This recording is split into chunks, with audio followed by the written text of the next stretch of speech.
बाबा एकनाथ भोजन करने बैठे। भोजन की थाली परोसी गई, खुले मैदान में बाबा एकनाथ भोजन कर रहे हैं। रोटी रखी गई, घी की कटोरी रखी गई। बाबा एकनाथ ने भोजन करने से पहले अपने प्रभु का स्मरण किया, आंखें बंद की और आंखें बंद करके प्रभु से कहा, प्रभु तेरा लाख लाख धन्यवाद कि आज मेरी थाली में 2 रोटियां तूने रखी हैं। जरूर मैंने पिछले जन्म में किसी भूखे की भूख मिटाई होगी, तभी तूने मेरी थाली में रोटियां प्रदान कर दी हैं।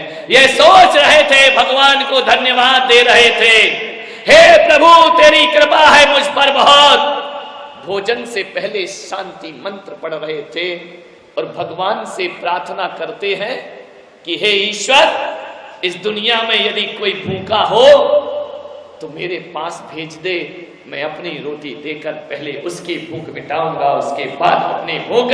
ये होता है जीवन को सार्थक करना। और कहते हैं आंख मूंदकर जैसे ही प्रभु का ध्यान किया, एक कुत्ता आया, जैसे ही आंख खोली थाली की रोटी कुत्ता लेकर के भाग गया। आंख खोल करके देखा थाली खाली। बाबा एकनाथ ने देखा कि अरे कुत्ता रोटी लेकर के जा रहा है, दौड़े उसके पीछे। कुत्ता आगे आगे, बाबा एकनाथ पीछे पीछे, भागे जा रहे। कुत्ता रोटी लिए भागे जा रहा है। बाबा एकनाथ ने कहा, अरे प्रभु कहाँ भागते हो, हे परमात्मा कहाँ जा रहे हो तुम मुझसे दूर, ये रोटी लेकर भागो मत। लोग समझ रहे थे कि बाबा रोटी छीनने गए हैं। बाबा एकनाथ तो घी का कटोरा लेकर जाते हैं कि हे प्रभु ये रूखी रोटी क्यों खाते हो, ये घी भी लगा लो और मेरा जीवन सार्थक कर दीजिए। घी लगा दिया रोटी में, रूखी रोटी क्यों खा रहे हो। देख करके आकाश की तरफ बाबा एकनाथ ने कहा, बाहरे प्रभु क्या शकल बनाई तूने स्वान की और मुझे उड़ा दी चोढ़नी इंसान की। बाबा एकनाथ ने कहा, ये कुत्ता नहीं है, इस कुत्ते के भीतर मुझे परमात्मा दिखाई देता है। और भगवान महावीर ने भी कहा है कि हर आत्मा के भीतर एक परमात्मा छिपा हुआ होता है। चींटी के भीतर भी परमात्मा है, इंसान के भीतर भी परमात्मा है, पेड़ पौधों के भीतर भी परमात्मा है। अरे सम्यक दृष्टि तो वो होता है जो एक इंद्री में भी भगवान के दर्शन कर लिया करता है, वो सम्यक की संपदा को। सोचिए आप, पहले का ये जमाना था कि जब हमारे बुजुर्ग भोजन करने के लिए बैठते थे तो घर के आंगन में आवाज लगाते थे कि मेरी आवाज जहां जहां तक जाती हो, यदि कोई भूखा हो तो आकर मेरे घर में भोजन ग्रहण करे। मैं भूखे को भोजन ग्रहण करा के फिर भोजन ग्रहण करूंगा। 3 बार आवाज लगाई जाती थी कि कोई भूखा हो तो मेरे दर पर आए, मैं उसका स्वागत करता हूं। पहले कहा जाता था अतिथि देवो भव, भूखे को भोजन कराना धर्म हुआ करता है। पहले का वो जमाना कि लोग कहते थे कोई आवे तो हम खावे, और आज का जमाना ऐसा है लोग कहते हैं ये जावे तो उसके बाद हम। तेरे की जिंदगी आदमी की, विचार करिए, सार्थक करो जीवन को। नानक के पिता ने नानक को खेत में भेजा कि जाओ फसल खड़ी हो रही है, ज्वार की फसल लगी हुई है, जाओ चिड़ियों से ज्वार की रक्षा करना। नानक मचान पर जाकर बैठ गए, प्रभु नाम का ध्यान करने लगे।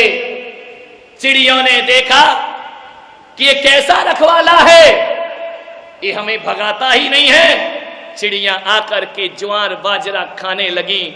जैसे ही नानक की आंखें खुली, नानक ने कहा मजा आ गया, पिता ने भेजा था रक्षा करना, बेटा कह रहा है राम जी की चिड़िया और राम जी का खेत, खाओ री चिड़िया भर भर पेट, खाओ री चिड़िया भर भर।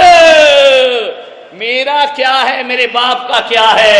राम जी की चिड़िया और राम जी का खेत है। ध्यान रखिए, नानक को बहुत मारा पिता ने कि पागल, ये क्या करता है तू? मैंने चिड़ियों से रक्षा करने के लिए तुझे भेजा था। उसने कहा बापू, चिड़ियों की तो रक्षा कर रहा था। अरे बोले पागल है क्या, सारा खेत का दाना चुग गई।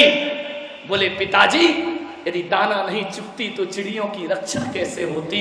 सारी चिड़िया भूखी मर जाती। इसलिए मैंने कहा कि राम जी की चिड़िया और राम जी का खेत खा लो चिड़िया भर भर पेट। ध्यान रखिए, ये होती है संतों की करुणा। अरे अपने लिए नहीं, दूसरों के लिए भी जीने का थोड़ा सा प्रयास करिए। कल हजारों लड्डू चढ़ाएंगे, एक लड्डू किसी भूखे को दे देना, गरीब को रास्ते में।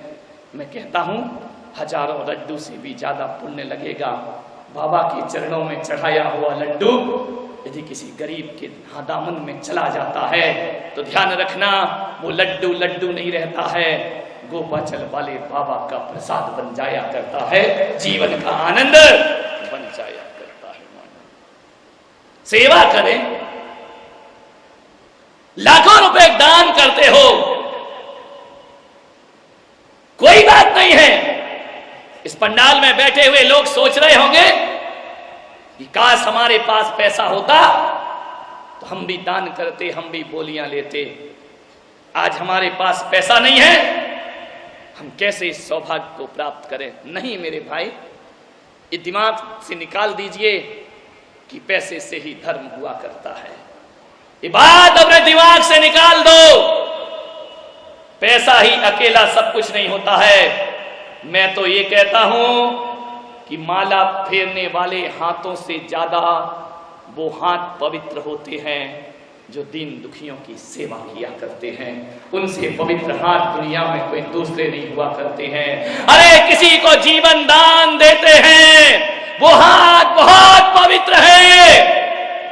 कुरान, गीता, बाइबल समय सार हाथ में लेने वाले हाथ उतने पवित्र ना होंगे जितने किसी का भला और सेवा करो तो तुम्हारे हाथों में पवित्रताएं अपने आप आ जाया करती हैं। निस्दिन वैया वृत्त करैया सो निश्चय भव।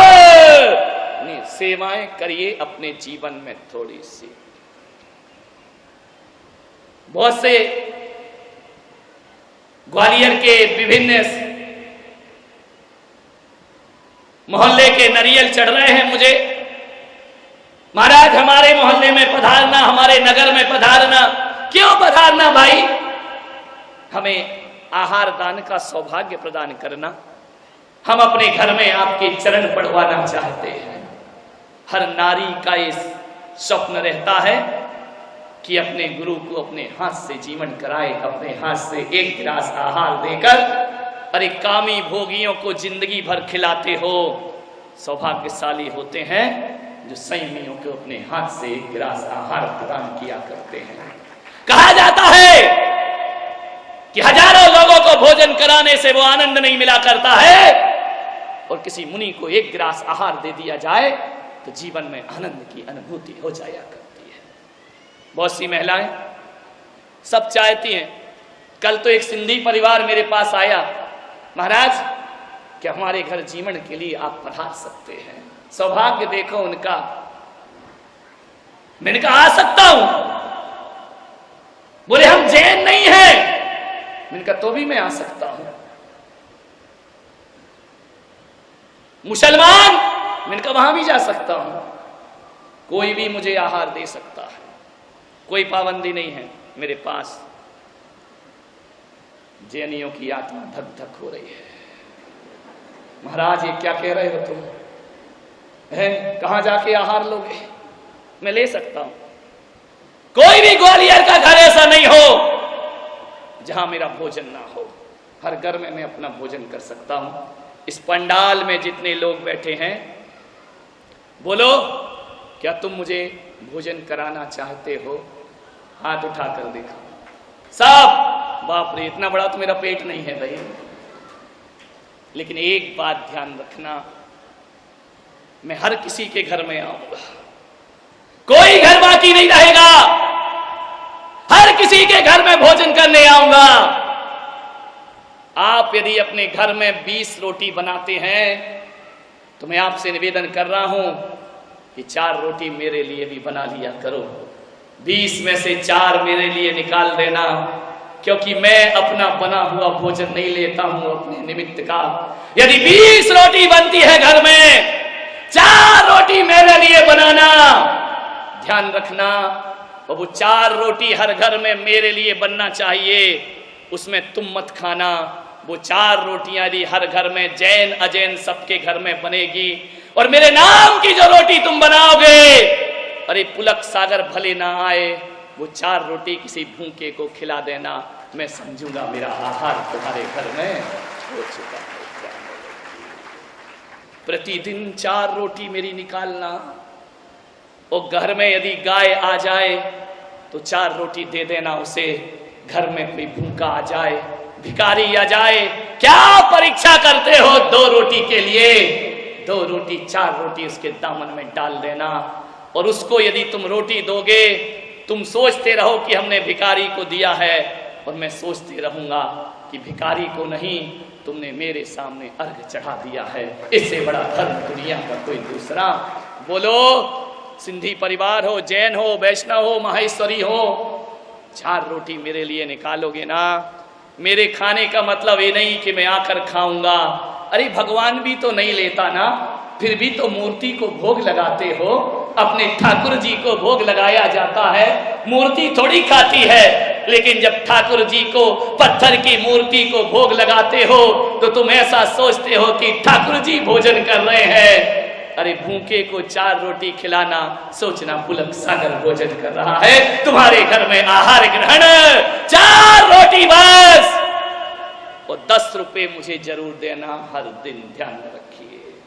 इतना तो दे दो भाई, मुझसे लाखों रुपए का आशीर्वाद मांगते हो, मेरे को 10 रुपया भी नहीं दोगे, मुझे 10 रुपया नहीं दोगे ना, तो इनकम टैक्स वाला 10 लाख ले जाएगा उठा करके। ध्यान रखना, विचार करना है। 4 रोटी और 10 रुपए। 10 रुपए इसलिए कह रहा हूं, लोग कहेंगे महाराज रोटी की रोटी खाओ, 10 रुपया और मांग रहे हो। ध्यान रखिए, 4 रोटी मेरी माताएं मुझे देंगी, और 10 रुपया जो पिता तुल्य हुआ करते हैं ये मुझे प्रदान करेंगे। 10 रुपए हर घर से मिलना चाहिए। और एक बात ध्यान रखना, वो 10 रुपए मैं ये नहीं कहूंगा कि तुम मेरे ट्रस्टियों को लाके दे देना, मैं ये नहीं कहूंगा किसी मंदिर में जाके देना। वो 10 रुपए जो मैं कह रहा हूं, मैं हर व्यक्ति को, ध्यान रखना, लाखों करोड़ों रुपए दो तब किसी संस्था में ट्रस्टी बन पाते हैं। काहे को ट्रस्टी बनना, अपने ट्रस्टी खुद ही बनो। मैं ऐसा ट्रस्ट खोल रहा हूं जिसमें तुम ही ट्रस्टी हो, तुम ही अध्यक्ष हो, तुम ही मंत्री हो, तुम ही कोषाध्यक्ष हो, सारी कमेटी तुम ही बन जाना, और पर डे 10 रुपए निकालना, और एक गुल्लक में डालते रहना। गुल्लक को गुल्लक मत समझना, अपने ट्रस्ट का कोषाध्यक्ष समझना। 10 रुपए पर डे उसमें देना, और महीने के जब 300 रुपए हो जाएं तो किसी अनाथ के लिए 300 रुपए की सहायता हर महीने करते रहना। अरे जिसके लिए सब कुछ दे दिया, वही औलाद बुढ़ापे में उसे छोड़ करके अब जाने के लिए पैसा भी नहीं है घर वापिस, पैदल पैदल पहुंचती है घर में। और जैसे ही घर में पहुंची, रात घिर आई, उस माँ ने देखा कि घर पर तो ताला डला है, मालिक कोई और हो गया इस घर का। अपने ही घर को देखती है कातर निगाहों से। ऐसी भी औलाद इस दुनिया में पैदा हो चुकी है मान्यवर, जो अपने माँ बाप को नहीं बल्कि उनकी दौलत से प्यार किया करते हैं। ऐसी भी औलाद है जो माँ बाप की कीमत नहीं करते हैं। कैसे करेंगे ये माँ बाप की पूजा, ध्यान रखिए, विचार करिए। सारी रात बैठी है चबूतरे पर, देखती है कि सुबह से भोजन कराया मैंने उसे, कितना इंतजार किया, कितने ख्वाब उस बेटे ने दिखाए, बार बार देख रही है। और कहते हैं उस रात अपने ही घर के चबूतरे में वह गुजारा करती है। रात वहीं सोती है। और ऐसी भी एक कहानी कहती है कि वह माँ विगत 6 महीने से उसी चबूतरे पर रात गुजार रही है। मकान मालिक ने कहा कि माँ तू छोड़ना, अब क्यों आती है इस घर में, इस घर को मैंने ले लिया है। वह माँ कहती है अरे तेरी व्यवस्था हम कहीं और करा देते हैं। उसने कहा नहीं, मैं मरूंगी जीऊंगी इसी चबूतरे पर, क्योंकि मुझे विश्वास है कि एक दिन मेरा बेटा लौट कर जरूर वापिस आएगा। इसी आस में मैं यहाँ पर जीती रहूंगी। बस मुझे कुछ नहीं चाहिए, इसी चबूतरे पर सोने दो, इसी चबूतरे पर रहने दो। कहते हैं उस मकान मालिक ने उस माँ की बाहों को थामा और कहा कि माँ तू चबूतरे में नहीं रहेगी, इतने सारे कमरे यहाँ हैं, एक कमरा में तेरे नाम करता हूँ। विचार करिए, कभी कभी अपनों में वो नहीं मिलता जो परायों में प्राप्त हुआ करता है। अपनी ही औलाद वो सुख नहीं दे पाती। जैसे ही उस मकान मालिक ने उसे पकड़ा, उसकी बाहों को अपने हाथों में लिया, उसे ऐसा लगा इतनी जोर से उस बूढ़ी माँ ने उसके हाथ पकड़े कि जिसे चलना सिखाया वो छोड़ के चला गया। ऐसा पहली बार लगा कि परायों के भीतर भी कोई ना कोई दिल तो हुआ करता है, धड़कता हुआ। उसने कहा कि माँ एक कमरा ही नहीं, पूरा घर तेरा है। एक कौवा बैठा था पेड़ की शाख पर, 2 आंसू गिरे टप टप उसके नीचे। एक साधु बैठा था, उसके माथे पर कौवे के आंसू गिरे। उसने ऊपर देखा, उसने कहा हे कागराज, क्या समस्या है तुमको, क्यों रो रहे हो? कौवे ने कहा कि संत जी आप बहुत पहुंचे हुए हैं। संत ने कहा हर संत पहुंचा हुआ है, भटका हुआ तो संसारी हुआ करता है, हम तो पहुंचे हुए हैं। एक आदमी ने पूछा, एक संत ने पूछा, क्यों भैया? एक संत से किसी ने पूछा कि संत जी कैसी चल रही है? अरे बोले बड़ी मजे की चल रही है। बोले संत जी कैसी कट रही है? बोले बड़े मजे से कट रही है। जैसा राम चलाते हैं वैसा मैं चल जाता हूं, मेरी जिंदगी कटती, मैं तो राम के भरोसे जी रहा हूं। जैसा राम कहते हैं वैसी हमारी जिंदगी कट जाती। संत ने उससे पूछा, ओ भैया तेरी कैसी चल रही है? बोले हम क्या बताएं संत जी। बोले क्यों? बोले आप तो जैसा राम कहते हैं वैसी जिंदगी चलती है, हमारे यहाँ तो जैसा सीता कहती है वैसी जिंदगी चलती है, करे क्या हम? ध्यान। कवि ने संत से कहा कि संत जी आप मेरे दुख दूर कर सकते हो? संत ने कहा कौवे तुझे किस बात का दुख है? बोले दुख इस बात का है कि एक तो मेरा काला शरीर, कोई मुझे पसंद नहीं करता। जिस घर में काव काव काव काव करो, सुबह वाली वहीं से कंकड़ पड़ता है, वहीं से भगा दिया जाता है। कौवा आया भगाओ। मेरी इज्जत केवल 10 दिन होती है श्राद्ध पक्ष में, दुनिया भर का खिलाते, ले भैया कौवा महाराज खाओ, ये खाओ वो खाओ। हिंदुओं में होती ना श्राद्ध होती है, उसमें कौवे को कागौर डाली जाती है। 10 दिन के बाद मुझे कोई पूछता नहीं है, मेरे कोई नहीं देखता है। गंदगी में बैठता हूं, कचरे में बैठता हूं, जमीन में पड़ा खा लेता हूं। हे संत जी ऐसा करो, मेरा ये काला रंग हटा दो। अरे तो संत ने कहा क्या बनना चाहता है तू, उदाहरण दे। तो बोले मुझे हंस बना दो। संत ने कहा हंस बनना है? बोले हाँ। बोले एक काम कर, तू चल मेरे साथ, हंस से मिलके आते हैं। बोले ठीक है चलो। कौवा चल गया, संत जी के साथ उड़ते हुए चला गया। जैसे ही पहुंचा, हंस बैठा हुआ था सरोवर में, जाकर के कहा और हंस भाई क्या हाल है तुम्हारे? हंस ने कहा ठीक हो। कौवे ने कहा हंस जी तुम्हारी तो बड़ी मस्ती होगी, बड़ा आनंद होगा। बोले क्यों? कितने आराम से तालाब में पैडल मारते हो, तैरते रहते हो, आराम से जीते, कितने गोरे दिखते हो, कितने सुंदर हो तुम, कितना तुम्हारा मस्ती का जीवन होगा, जो देखो तुमसे आकर्षित हो जाया करता है। हंस ने कहा कौन बोला रे कि मैं सुंदर हूं? बोले क्या मतलब? बोले किसने बोला कि मैं सुखी हूं? अरे हंस से पूछा, हंस ने कहा मैं कहां सुखी हूं? कौन बोलता है कि मैं सुंदर हूं? संत ने कौए की तरफ देखा, देख पागल, तू कह रहा था ना मैं काला हूं, ये गोरा भी रो रहा है, ये कह रहा कि मैं सुंदर नहीं हूं। अरे बोले तेरे जैसा सुंदर कौन होगा? तेरी उपाधि तो संतों को दी जाती है, ये राजहंस हुआ करते हैं, ये परमहंस हुआ करते हैं। बोले कौन बोला? बोले मैं कौआ बोला। बोले पागल, कभी तोता देखा है तुमने? बोले क्यों? कितना सुंदर होता है, हरे हरे पंख होते हैं, लाल लाल चोंच होती है, कितना मीठा बोलता है। मैं गोरा हुआ तो क्या हुआ, आदमी जैसा थोड़ी बोल सकता हूं, तोता तो आदमी जैसा बोलता है। तो कौए ने कहा एक काम करो संत जी। बोले क्या? बोले मुझे तोता बना दो, ये कौआ नहीं देना मुझे। हंस ने कहा तोता बहुत सुखी है। संत ने कहा एक काम करो, दोनों मेरे साथ तोते के पास चलो, मेरे साथ। दोनों चले, कौआ उड़ रहा, हंस अपनी चाल में चल रहा है।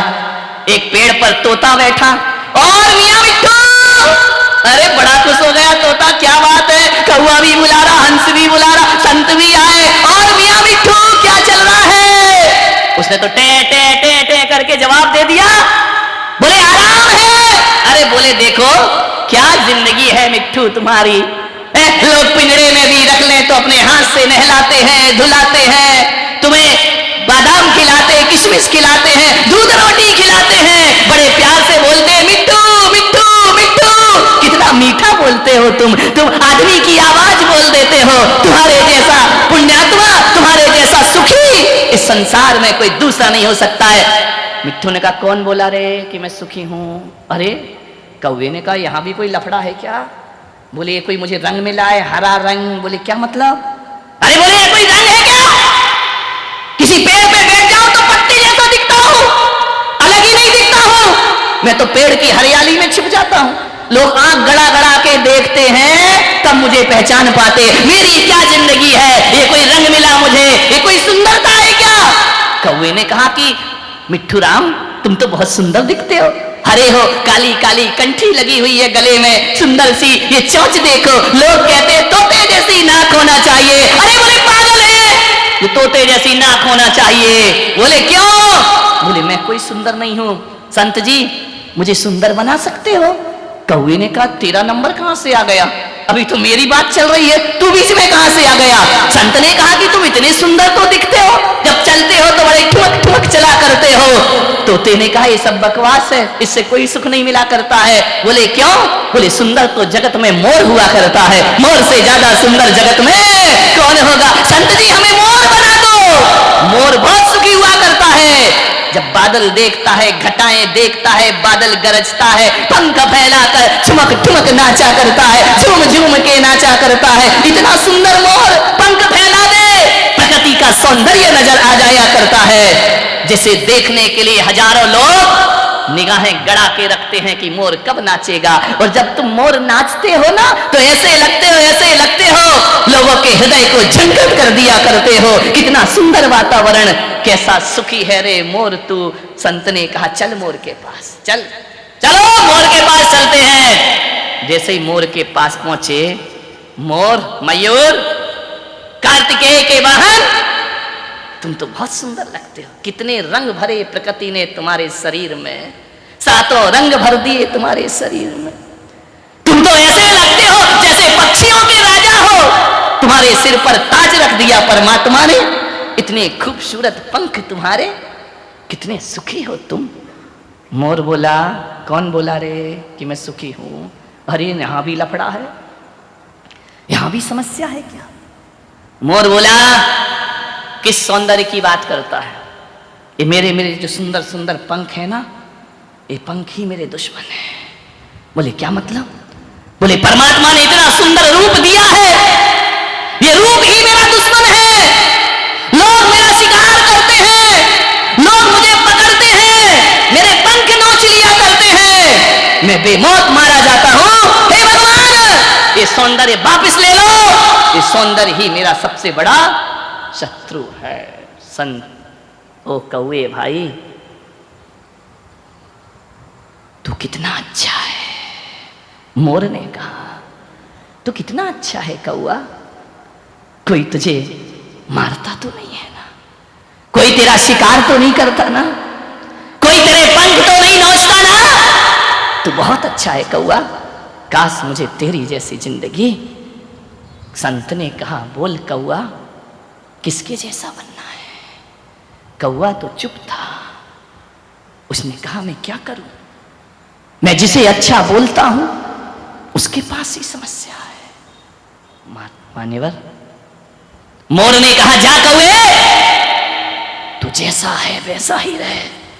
और जो जैसा है वैसा स्वीकार कर लेता है, धरती उसके लिए स्वर्ग हो जाया करती है, आनंद हो जाया करती है, जीवन उसके लिए आनंद हो जाता है, जीवन परमानंद हो जाता है। इससे बड़ा सुख क्या होगा संसार में। भगवान ने तुमको बहुत अच्छा बनाया है, तुमसे जैसा सुंदर, तुम्हारे जैसा अच्छा व्यवहार, तुम्हारे जैसा अच्छा स्वभाव किसी का नहीं हो सकता है। ऐसा बनाया भगवान ने कि तुम्हारे अंगूठे के निशान दूसरे से नहीं मिला करते। तुम बड़े यूनिक पैदा हुए हो इस धरती पर, तुम्हारे जैसा दुनिया में कोई दूसरा नहीं हुआ करता है। लेकिन हमने हमेशा अपनी जिंदगी में अपनी किस्मत को कोसा है, अपने बुरे दिनों को कोसा है, अपने आप की कमियों को देखा है, अपने आप की पूर्णता पर ध्यान नहीं रखा है। हमारे जैसा कौन होगा इस सृष्टि में, लेकिन हम इसी में जलते हैं। वो हमसे अच्छा बोलता है, वो बड़ा संत हुआ करता है, उसके पास ज्यादा भीड़ है, वो बड़ा संत हुआ करता है, जिसके ज्यादा चेले वो उतना बड़ा संत। पागल होते हो क्या। मैं पुलक सागर कहता हूं, जिसके जीवन में जितना आनंद वो उतना बड़ा संत हुआ करता है, जितना संतोष वो उतना बड़ा संत हुआ करता है, जितनी खुशियां वो उतना बड़ा संत हुआ करता है। ध्यान रखिए, खुशियों से बड़ा कोई संतत्व है, खुशियों से बड़ा कोई संसार है, आनंद से बड़ा कोई जीवन में सुख हो सकता है क्या? नहीं हो सकता। धोल कर रख लो कितने भी हीरे मोती, मगर ये याद रखना, कफन में जेब नहीं होती। ध्यान